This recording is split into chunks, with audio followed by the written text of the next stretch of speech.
La, grabe. Mukhang nagmotor lang kami, kabsat. Kasama ko si Idol, tsaka si King.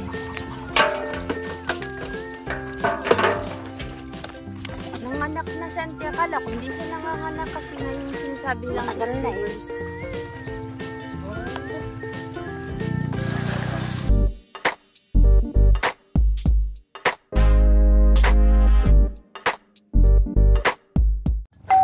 Good morning, kakabsat. Nandito po tayo ngayon kila Auntie Donna. Mangingisda po kami. May dala po si kakabsat. Outreach. Hi! Kabsat. Madaling araw. Umalis tayo ng alas 5 sa bayan. Kasi magang mag-ano sila. Anti-harvest ng tilapia at saka ng African hito. Bibili po tayo. Tapos, pagkatapos po natin dito, ay didiretso po tayo kay na lolo kasi meron tayong kukunin doon yung tinignan niya dati sa bundok sa may Marabong. La, grabe. Mukhang nagmotor lang kami, kabsat. Kasama ko si Idol tsaka si King. Kakape muna kami, kakabsat. Hindi ako kasali, sila lang pala. Hi, Auntie Donna. At alam nyo ba, hindi niya kami naramdaman na dumating. Wala siya dito. Alam nyo kung nasan siya. Nasa fish pond ni Auntie ng huling isda. Tignan nyo, puro putik. Ay, nako, si Donabel talaga.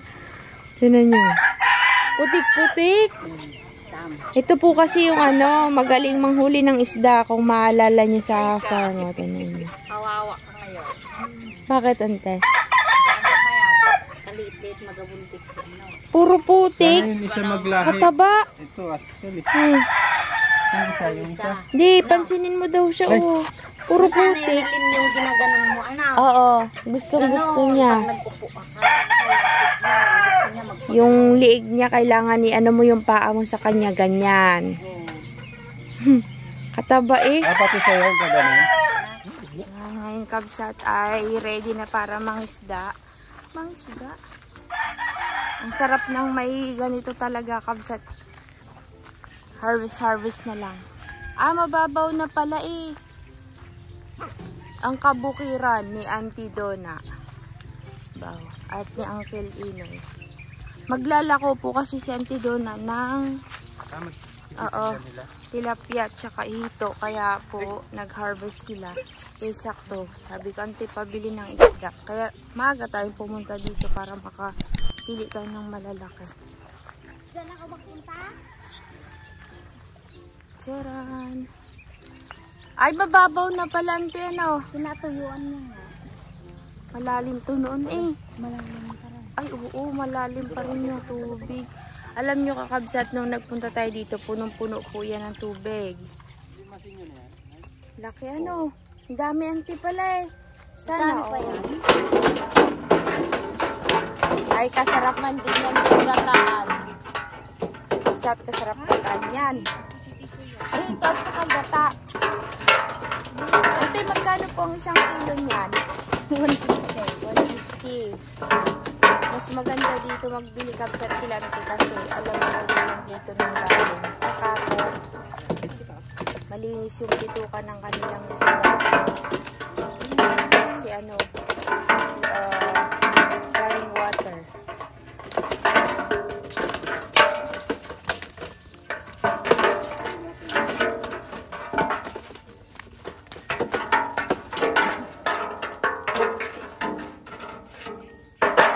Nung nagkawil tayo, kabsat, hindi natin nako yung mga ganyan malalaki, oh. Ayan.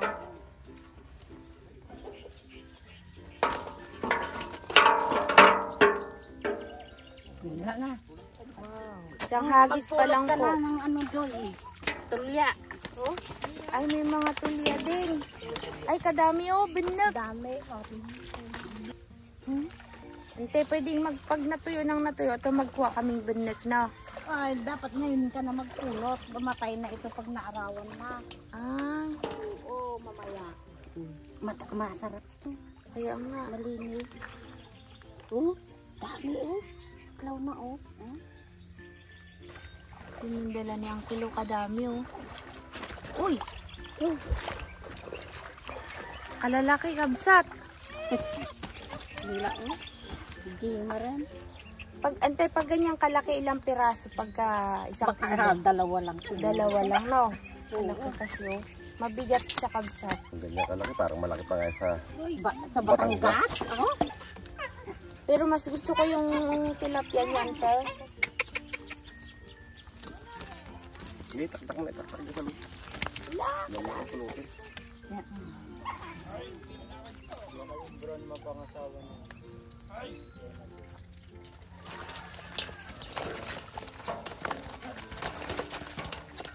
Oh, laki.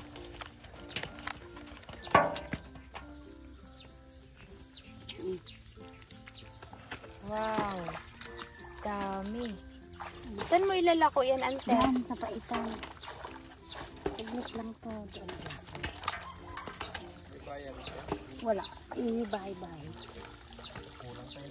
Wala. Ito ang sa paitan lang. Lalaki. Alam na yun kasi nila na masarap ang dito. Tilapia mo, no?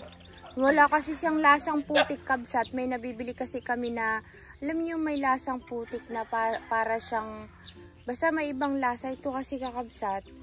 Natikman na rin doon ni na Tito Rode. Basta, masarap siya. Hindi ko ma-explain. Hindi naman po sa pagmamayabang, talaga pong malinis yung kanyang bituka. Inuulam nga natin yung bituka, ano, ante? Oo. Yung ginagawa naming pinapaitan. Uy, Palalim kasi yan. Kasi kaya ganyan yan na malalim. Hindi na rest na isaid. Pinahukayan niya sa bako. Kaya dati pinupulot lang dami yun ulit. Nandun sila sa gilid, ante, no? Oo. Pero pag malalim, halos wala kang makuha. Oo, ganyan din naman sa farm dati. Nung naigan ay kadami palang laman. Ang dami yan. Tapos tingin ko magtinda yun ay Pang ano na daw to, pang 6 months sabi ni ante. Okay. Sa ganyan palang edad, kabsat, ganito na sila kalalaki, oh. Yun, oh, mas malaki pa sa palad ko. Tapos yung iba nagbuntis na. Ano yun, ante? Yun yung hybrid pa rin, yung nagbuntis. oo. Binubogad na daw yung kanyang itlog. Ay, oo nga, ayun, oh. Ulay, ano? Hilaw.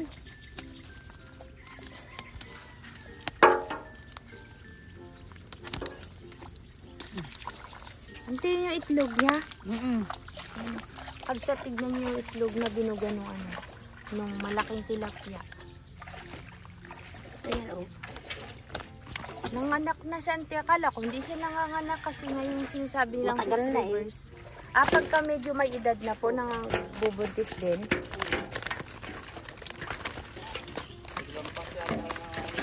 Saglit! May tao. May tao. Dami. Nilalayo ko yung camera, kabsat, kasi natatalsikan ng putik.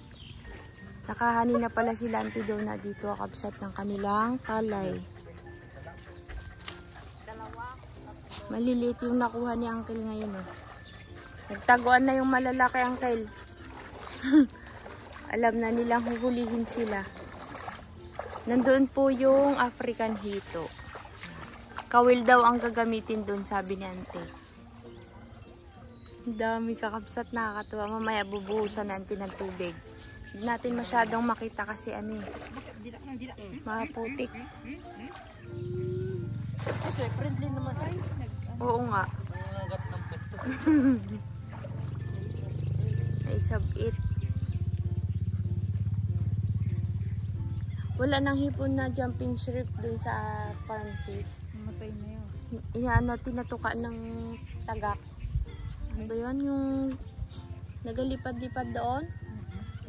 Ano na kasi yung tubig. Halos matutuyuan na. Uy, ante, yung mga binhi mo ng papaya sa farm, kalalaki, nagbunga na. Meron din pa sa bahay galing kay Lolo. Dalawa yung...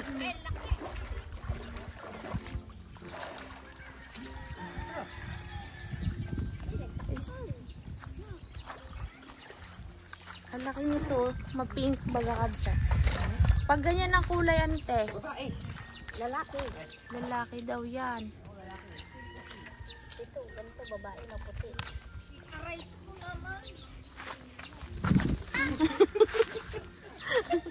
Pinito ka pa dyan. Makabandong ayan. Sana yung malaki antay. Wala kung ang naging eh?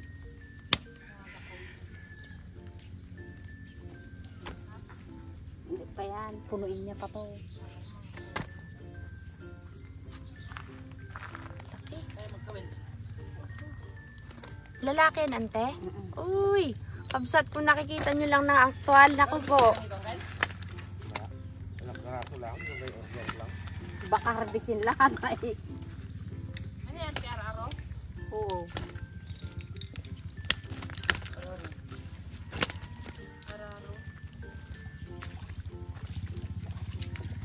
Pupunuin daw ni Uncle yung batsa. Kabsat. Tinan nyo, kabsat, nakabantay na, oh.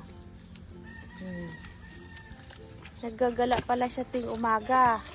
Dito ang ruta daw niyan. Pero na mga kami, lukwa. Oo nga. Basta na. Nakabantay lang siya. Oh. Donabel! Tachu!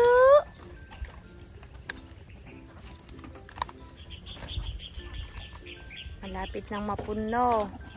Kamawa lang yun, sarap na. Sarap lang. Manti-manti ka man din yan. Kaya kung nagkakain ka ng tutupan, matanggal yun. Yan na, si Haring Araw, nagpakita na.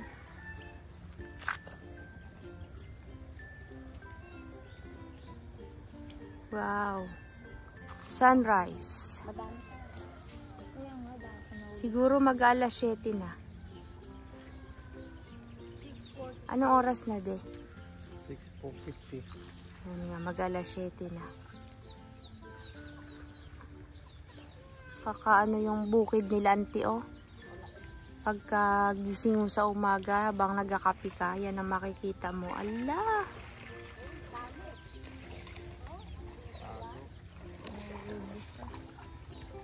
Ikot-ikot lang yan. Nagatago. Maluwag kasi, auntie, no?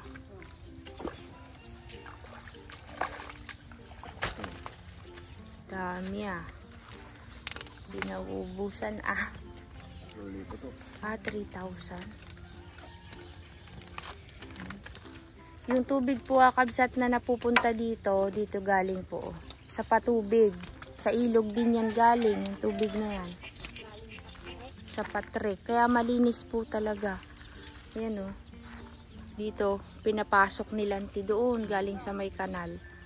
Kaya kapag may nasasamang mga native, nabubuhay na rin dyan sa kanilang fish pond. Ayan, ng tubig. Papunta naman dito yan sa sa tubigan nila, Uncle, sa Palayan. Hinarangan kasi dito sa unahan, kaya hindi nakakapasok ngayon yung tubig doon dahil nagpaiga sila ng fish pond. Ayan, oh.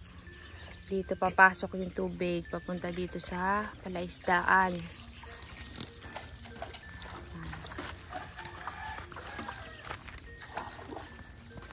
Tapos, ante, kapag may tubig to, napapalitan din siya, no, kasi may tubo dun, kabsat, to. Doon sa may lambat na yun. Oo. Tsaka daw po dun sa may lambat, mayroong daanan ng tubig papunta naman dun sa kabilang fish pond. Tapos dun sa kabilang fish pond din nila, mayroon ding mga daanan. Pati po yan. Dugtong-dugtong po sila. Kaya napapalitan yung tubig, kabsat. Kaya yung tilapia, hindi siya lasang putik.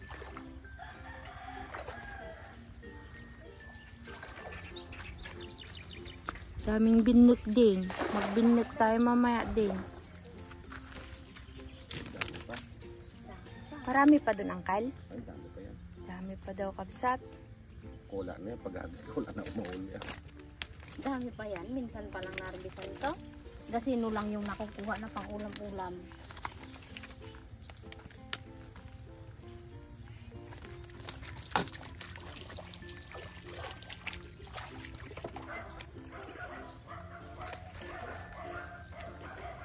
Nagliparan, hulundagan na. Dami na. Pinipili natin yung malalaki, kakabsat, hinihiwalay. hiwalay ko doon. Ah, wow, naman nakahiga pa talaga dun ay. Nakaligo yan. Ha? Gababad yan sa kanal. Ganun yung kabsat. Oh. Kaya magiging anak niyan. Tumabi na sa akin.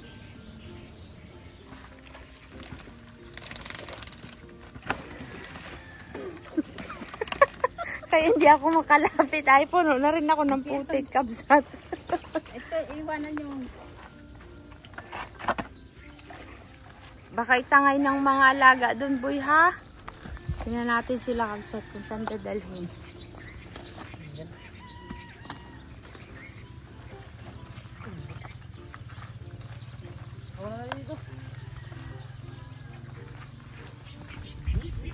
Mabulang. Lagay mo muna doon sa may medyo mataas king ha. Baka itangay. Diyan sila doon na bilo. Oh, yan. Nakasunod na. Patay kayo dyan. Tignan yan. Di nyo alam. Hinahatak na isa-isa yung malalaki dyan. Kakabsat. Tara na doon muna sa bahay nila ante. Tapos na po mag-harvest ng tilapia. Magkakawil naman kami ngayon na ang African Hito. Yeah, separate ko na lang yung vlog na yun, kabsat, para hindi sila mag-mix. African Hito. Para makita natin yung tsura ng African Hito. Hugasan daw muna namin to.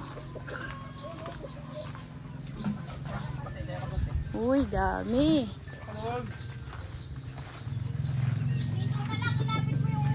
Kunin nyo daw dun. Lapit nyo yung batya din.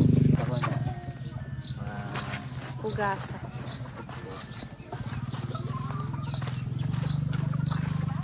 Pakawalan dyan ang pe? So baga, hinuli na. Pakawalan. Kuwalan niya daw sa kanal. Tama ka kay Uncle. Pag pinakawalan mo yan. Itong sinasabi kakabsat ni Joy o kanina, nandito po siya, nawala siya, nandito pala. Kadaming bunga ng kalamansi. Oh, kung nakita niyo lang sa actual kabsat, hindi masyadong kita sa camera. Pero marami po.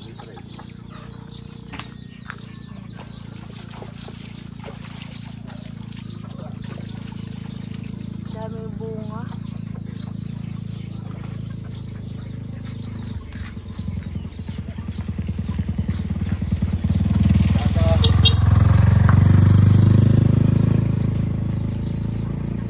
Kalalaki no. Tabi kasi ng ano ding tubig, sagana sa tubig.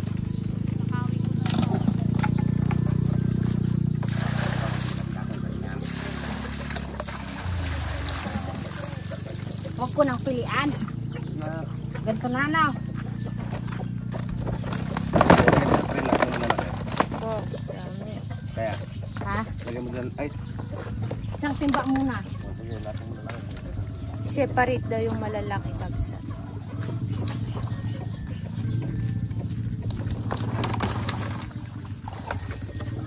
Dito.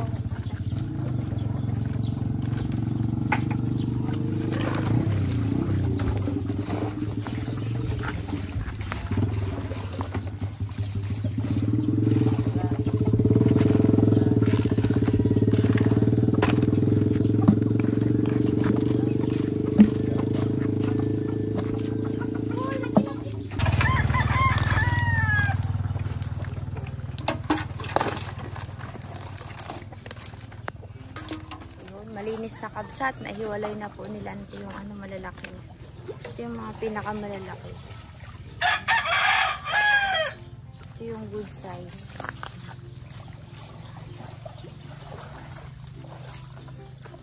Pili kayo. Pili na, Joy. Ikaw na magpili. Ay, kawil muna. Magkawil daw muna pala. Saan? Kawil na daw muna pala kakabsat. Laki!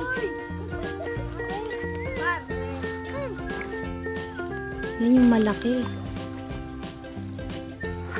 Bili na kayo, kabsat. Bili na, mga suke. Yung pinapaitan, isasali na ni King. Yum yum. Parang gusto ko yan ah. Tostado siya, sarap. Ganyan ang gawa ko.